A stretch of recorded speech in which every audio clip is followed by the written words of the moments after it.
குறிப்பாக இன்னைக்கு இந்த கேங்மேன் போஸ்ட் விஷயத்தில் கொஞ்சம் அழுத்தம் கொடுக்க விரும்புகிறேன் நான். ஏனென்றால் இதுல நிறைய மனித உரிமை மீறல் நடக்குது. பல்வேறு திட்டங்கள்ல கேங்மேன் போஸ்டே இல்ல. ஆனா கேங்மேன் போஸ்ட் போட போதே என்ன பண்ணிருக்காங்க அப்படின்னா, அவங்களோட நேட்டிவ் பிளேஸ்ல இருந்து அவங்க 300 கிலோமீட்டர் 400 கிலோமீட்டர் அந்த பக்கம் போட்டிருக்காங்க, வாண்டரா போட்டிருக்காங்க. யார் இவங்களுக்கு சஜஷன் கொடுத்தாங்கன்னு தெரியல.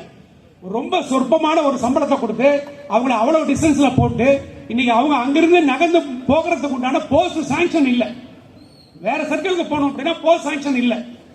அதனால one to one transfer, mutual transfer அப்படிங்கிற அடிப்படையில் மட்டுமே தான் கன்சிடர் பண்றாங்க.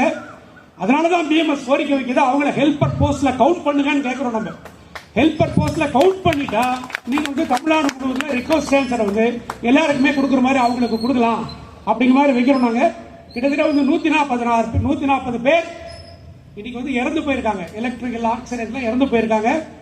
அவங்களுக்கு இழப்பீடுகள் தரப்படவில்லை.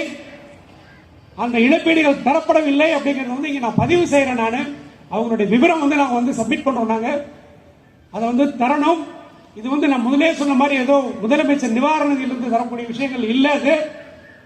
இது ஒர்க்மேன் காம்பன்சேஷன் ஆக்ட் படி அவங்க எல்லாருமே 25 வயசு 26 வயசு அவங்களுடைய நியாயமான காம்பன்சேஷன் அவங்களுக்கு கொடுத்தாகணும். இல்லைன்னா அப்புறம் அதுக்குண்டான சட்டப்பூர்வமான நடவடிக்கை பாரதிய மின் தொழிலாளர் சம்மேளனம் கண்டிப்பாக எடுக்கும். ஆகவே இந்த கூட்டத்தின் வாயிலாக மீண்டும் ஒரு